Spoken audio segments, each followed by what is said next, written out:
man. I know God has blessed me with the type of vision where I see everything coming. But I will say, I didn't know it get that bad. Right. I thought it'd get better if you do good by somebody. No. No. Right, like they'd show you respect and be like, oh, you know, it just didn't work out. I'm saying the men and women, when they show you what's up, if you don't believe it, that's going to cost you. Rapper GloRilla is facing charges in Forsyth County after she was arrested this week. But the sheriff's office says it all started after 3 people broke into her home.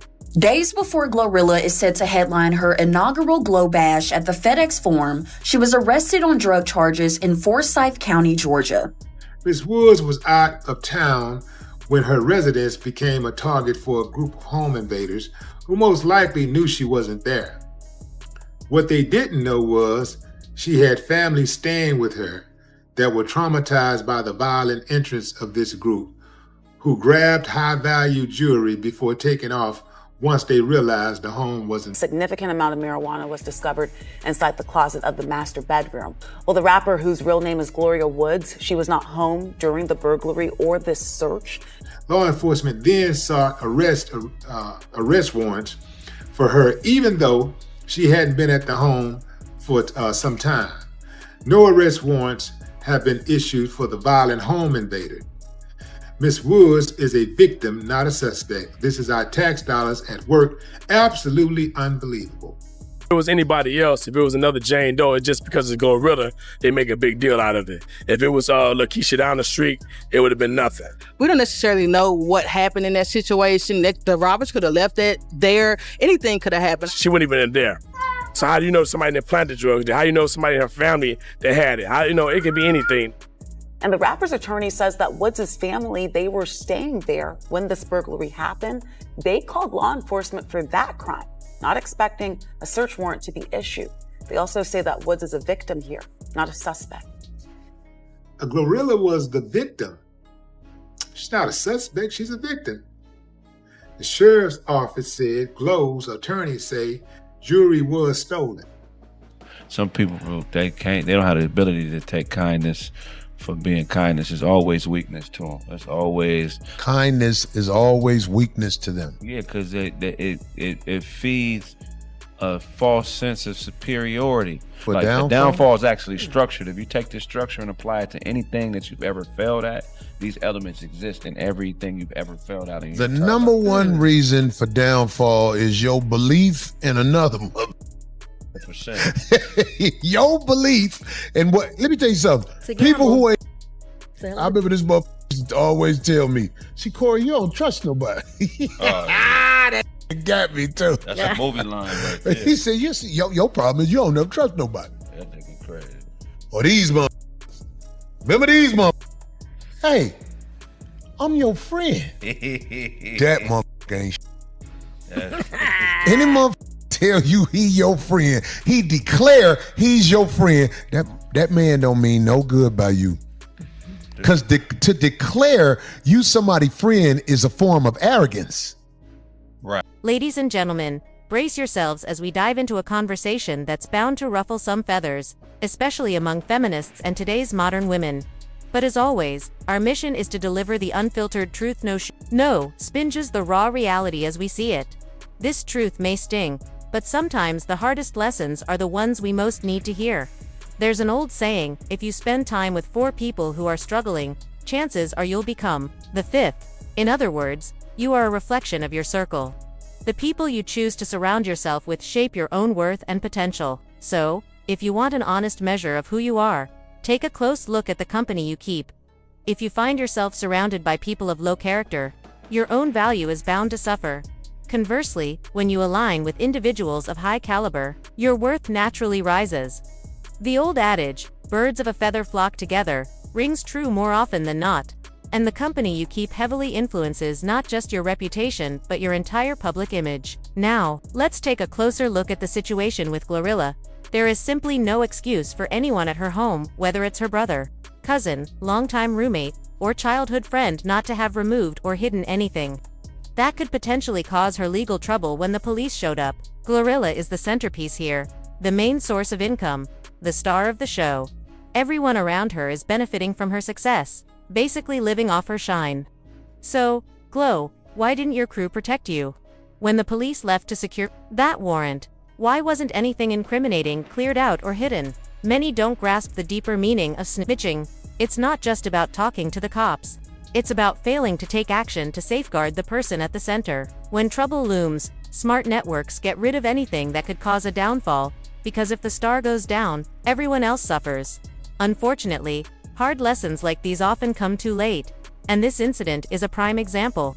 That's not to say the police were innocent in this. They had their own agenda, caught the scent of marijuana, and came back with a mission. Once they found what they were looking for, they struck, and just like that, GloRilla became a target again. Beautifully stated, man. This is a waste of tax dollars. And we're talking about some weed. She wasn't even home at the time of the burglary. Her family is traumatized. They have to fend off the intruders. Instead of the police coming there trying to find the intruders, they looking around the house for a reason to arrest somebody. That's what they do. This happens happens way too often. This happens way too often. You call the police to your house for help. They come to your house and they treat you like you're the suspect. This is why you should not call the police unless it is absolutely necessary. In this situation, I guess this is a home burglary. I guess that this was necessary to call them, but it's a damn shame that when you do call them, they come there with the intention on treating the caller like... All right, polite savages. Here's a wild one for you. Sometimes, being in the wrong place at the wrong time can land you in hot water, but in GloRilla's case, she wasn't even home when her place got robbed, yet she still ended up arrested. Sounds like a mess, right? So, what's really going on here? Is it just unlucky celebrity timing, or is someone deliberately targeting her? Let the conspiracy theories fly. What's truly frustrating is that someone breaks into your house, and you're the one who gets cuffed. From all appearances, this feels less like her fault and more like the cops were itching for a reason to roll up and pin something on her. Even when she wasn't there, they waited around, ready to swoop. But here's the kicker. Why weren't the people actually at the house arrested? That's a question her lawyer will definitely be asking. It looks like the focus isn't on catching the burglars but on building a case against her, while the real suspects remain free and probably long gone. Trust me, little effort has been put into finding who actually broke in. Now, you savvy watchers might have your own ideas, and I'm no stranger to shady stories myself. Plenty of celebrities have faced setups and betrayals, so if I were in their shoes, trust issues would be the least of my worries. Jealousy and greed run deep, especially when people around you feel shortchanged. They'll scheme to bring you down just to grab their piece of the pie. Trusting blindly when you're on the move can be deadly. From my own experiences, and I bet some of you relate, sometimes friends and even family have their hands in things you'd rather not know about. We all got our secrets, just keep it on the low so the cops don't get wind. Juice WRLD's story is a heartbreaking example of how talent and promise can be overshadowed by the dangerous company one keeps. On December 8, 2019, Juice WRLD was flying on a private jet with his girlfriend, Ali Lahi, and several other passengers. What none of them realized was that law enforcement was closely monitoring their flight. The tip-off came from the pilot himself, who alerted the authorities about a strong smell of narcotics on board. This triggered a full-scale investigation as the plane approached its destination. When the plane landed, law enforcement officials were waiting, ready to act. The search revealed a shocking haul: approximately 70 pounds of narcotics packed inside suitcases, multiple illegal firearms equipped with high-capacity magazines, and a considerable quantity of narcotic pills. These discoveries painted a grim picture, indicating not just casual drug use but an extensive operation involving trafficking and possession of weapons. Faced with the inevitable, Juice WRLD reportedly attempted to hide the evidence by ingesting large amounts of the pills he had with him. This desperate act showed the gravity of the situation he found himself in, as well as his fear of the consequences. Since the private jet was rented in his name, Juice WRLD became the primary target of the investigation. The weight of the legal implications was enormous, with prosecutors eyeing up to 20 years in prison for charges including drug trafficking and illegal possession of firearms. This event exposed the dangerous intersection of fame, trust, and the people surrounding Juice WRLD. While he was a superstar with a promising future, the company he kept led him down a precarious path.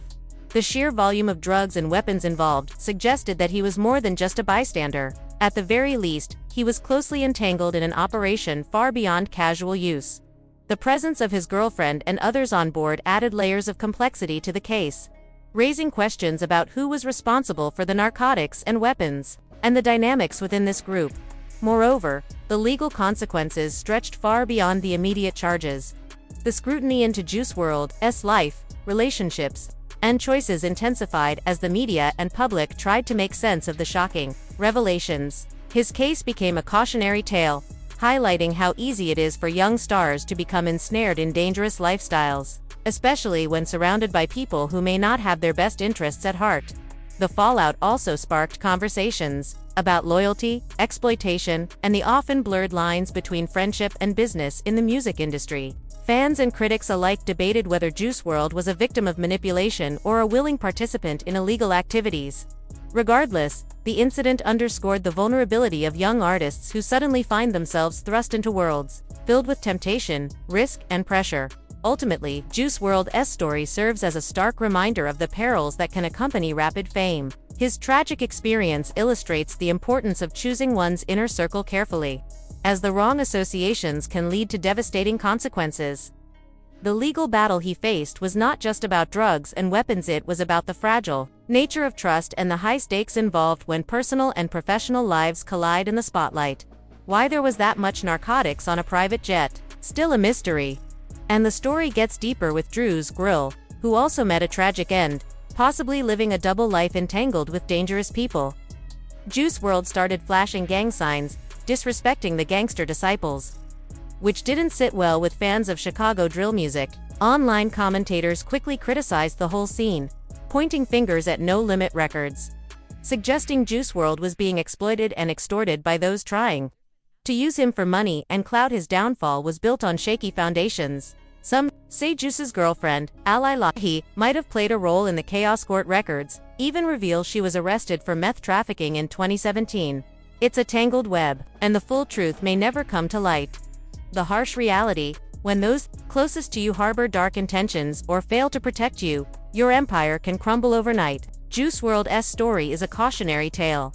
A single misstep, surrounded by the wrong people, can destroy everything you've worked so hard to build.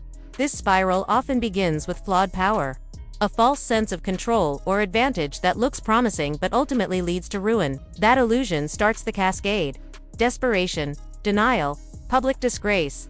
The heartbreak of seeing everything fall apart is the cruel aftermath, the stage where court battles, beefs, and public drama play out. It's a cycle repeated far too often, in lives cut short or careers derailed. Resources are wasted chasing shadows instead of solving real problems, and the victims pay the price. That's the harsh truth for you, polite savages. Stay wise, watch your circle, and protect your energy. If you like what you hear, smash that like and subscribe, and hit us up on all social platforms. We're all about seeking truth and finding peace amidst the chaos.